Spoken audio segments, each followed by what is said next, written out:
welcome to the first week of a 6-week series in kettlebell endurance training. So this is going to be a 10-minute endurance complex with the kettlebell. So essentially that means there's no rest unless you have to rest. The goal is no rest. And first I wanted to talk about the techniques of the different moves we're doing. So we're going to start off with circles. I'm going to run through every move we're doing really quickly just to give you some pointers. And I will talk about them during the routine, but this is a little bit more of a breakdown. So circles are just like this, pretty standard in terms of the name. Just going to rotate around. You don't want to be swinging it around. You just want the weight to rotate around your body. You're going to do the other side. Like so. Make sure, depending on the size of the kettlebell, your handle might be bigger or smaller. So if your hand doesn't quite completely fit on it when you're passing it, you can leave a couple fingers off, but you do want to get most of your fingers on so you don't lose grip. Swings. This is the staple kettlebell exercise. I'm going to start sideways. So that's what it should look like. A lot of times you see people lifting the weight up. That's not a kettlebell swing. It's called future back injury. So pop it with your legs. There should be a definite pop as the kettlebell goes down. Boom, right there. Pop. Fortunately, I see a lot of people do this, and it's just going to hurt you in the future. So really focus on letting the kettlebell swing up, and then when it comes down, stand up, almost exaggerate it until you get it down. Stand up so that the kettlebell will pop up. In between the legs, fairly simple. Start, the kettlebell is going to be coming down from a swing. Pass, stand up. Catch it here. Drop it down again, pass, stand up. Drop it down again, etc. Full swings, very similar to a regular swing. However, it's going all the way up. So instead of here, you're going to pop it all the way up. So that nothing changes except for two things. One, you have to pop it higher or pop it harder to get the kettlebell to go. And two, you have to stop it. So make sure that you don't have the kettlebell going way back here. It's too much flexion of the shoulder. Just stop it right about there. We're going to do full flips. This can be a difficult one. So you start out here and you end here with the sidewinder. So instead of having it come up and then letting it drop, that's going to hurt, especially if you have a heavier kettlebell. Up, push. So I swing up and then I extend up as the kettlebell rotates around so that I move into the kettlebell instead of the kettlebell moving into me. So notice how my elbow bends slightly so that I can get that push. The kettlebell is still going to do its thing, but if I just kept my arms straight, it's going to bang. Elbow bends, and that was actually a bad one. So elbow bends, and then I push up. It's difficult sometimes to even practice on video, but what you're mainly going for is that the kettlebell doesn't smack really hard here. For a few times it might hurt a little bit, but once you get the fluid motion of it, it shouldn't be hurting at all. You will do that with the other side as well. Clean to press. So similar to a Olympic style clean where you get underneath the bar, you're gonna have to rotate a little bit more, but the concept still remains that you catch it like so. So here, down like that. Sideways view. Here, up, and down. So notice how it's a shrug from my shoulder, using a lot of my scapular and thoracic muscles. Here, up, boom. Notice how the kettlebell isn't coming over way out here and then landing. It's rotating around my bent elbow, and it's also landing in between my forearm and my bicep. If the kettlebell was a little bigger, it'd fit perfectly, but this one's a little smaller.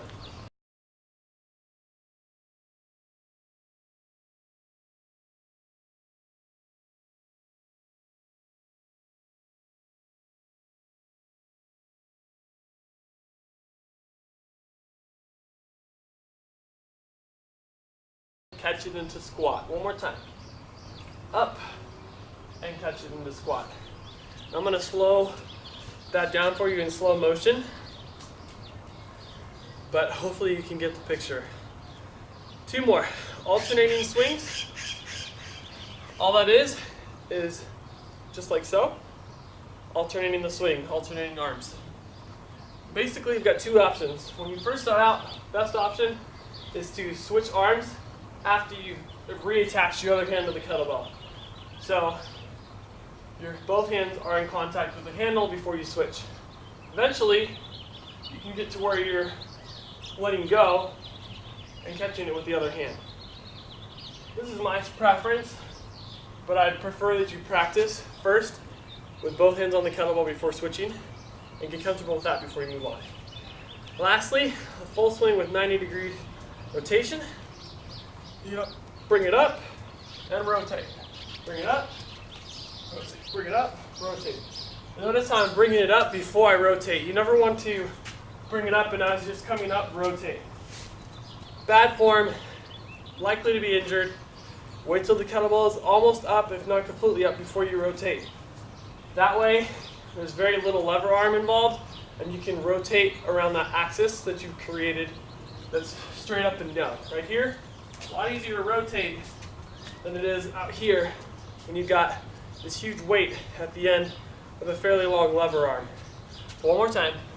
Up, rotate, up, rotate. Up, up and rotate. All right, that's the technicalities of it. Rewatch if you didn't quite get all that, and let's go to the video. Let's go to the workout.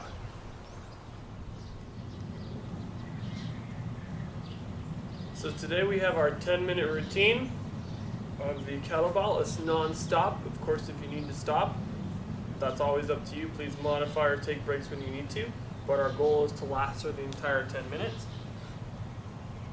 You can wear shoes or go barefoot. I prefer barefoot because that's what I like to do. Let's go. So we're starting off with kettlebell circles. Nice and easy, 30 seconds.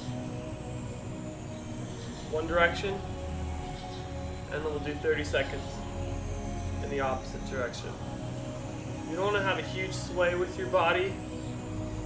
Try to have the weight rotate around, almost as if it's going about an axis. Okay, other direction. Stop it and have it go the other way around. Depending on the size of the kettlebell you're using, as well as the size of the handle, these can be a little bit tricky. And they're more difficult when your forearms are really tired because your grip strength is reduced and it's easier to accidentally chuck the kettlebell. Alright, we're going to swings, just a regular double hand swing. Reset your stance if you need to. Remember, it's all about the pop. Like I explained in the previous part of this video during the technique section, you let the bell float down and then you pop it back up with your hips and legs.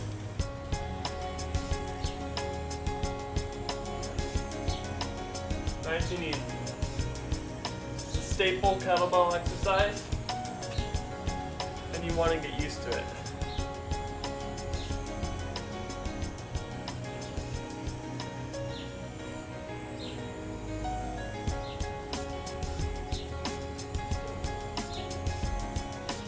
Your back is nice and straight. This exercise should help your back, not hurt it. Okay, we're going to between the legs. Catch there, pass it through, just like so.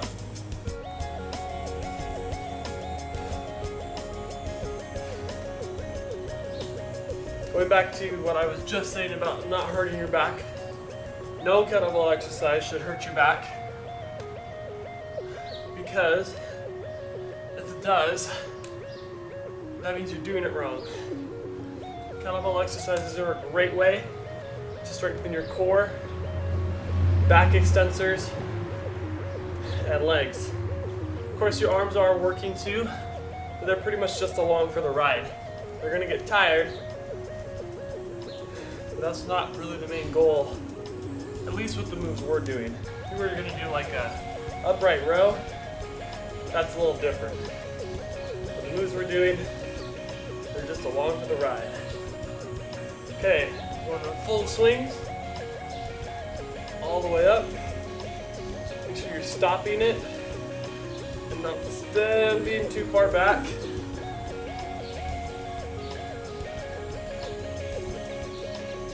You're gonna have to generate more pop using your legs to get it up there.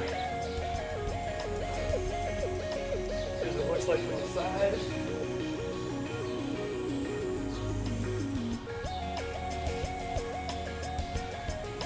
And from the back.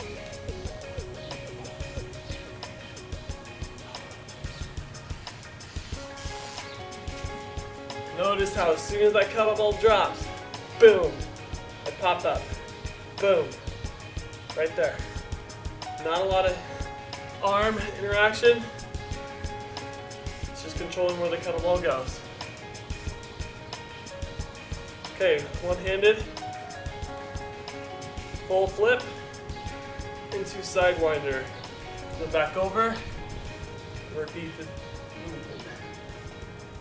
60 seconds for this side.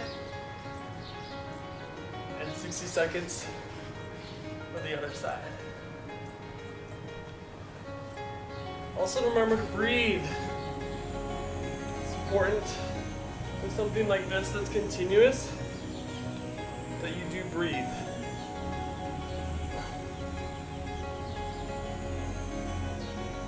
Make sure that weight,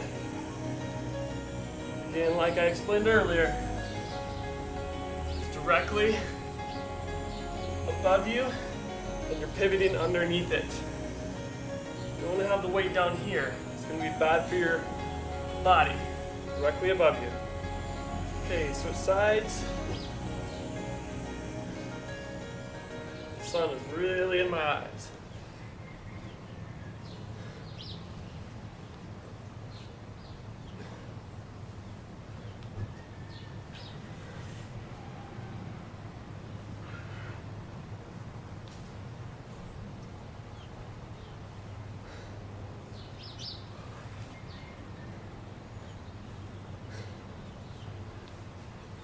Also remember to stick your hips out. Try to rotate underneath the kettlebell. If you don't stick your hips out, it's going to make that movement of rotating underneath it very difficult.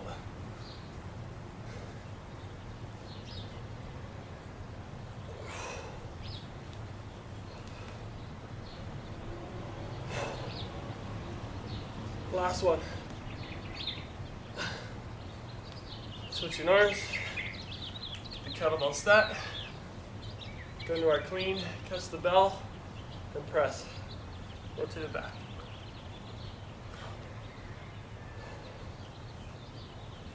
"60 seconds on the right side.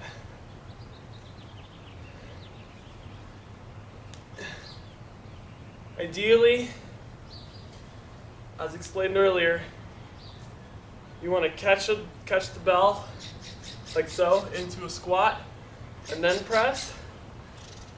But if the bell that you're using happens to be too heavy for you to press it, go ahead and press as soon as you're coming out of that squat to give yourself a little bit of extra momentum. Doesn't change the exercise, it just assists. Switch sides. It just assists your arm in getting that weight above your head.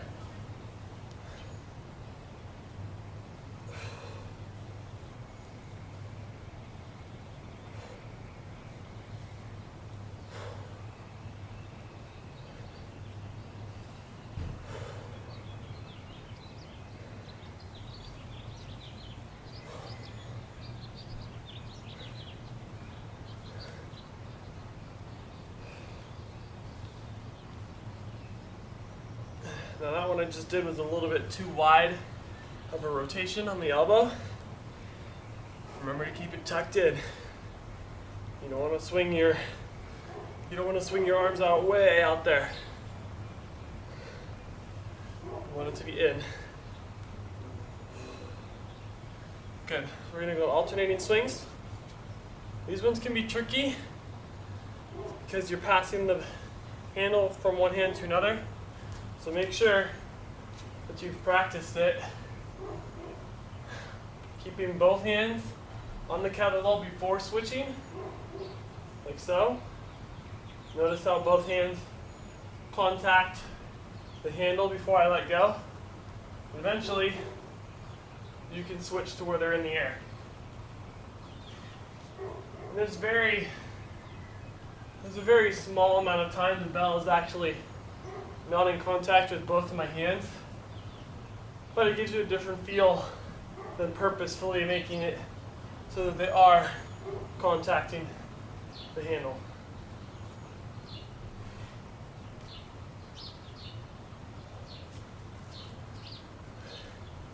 You don't have to put one hand on your thigh. That's just what I do. Okay, we're going full swings with rotation. 90 degrees. Other side. Make sure you go both directions. Don't want to become unbalanced. Remember, most of the turning is done once the kettlebell is over your head, or almost over your head. Then you make a perfect axis to rotate around for your legs to help push you in that direction.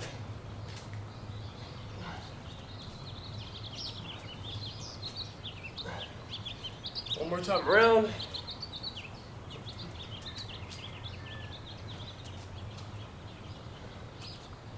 And relax. So that is your 10-minute kettlebell endurance complex. I hope you enjoyed. Please leave a comment below. Thanks for watching. See you guys soon.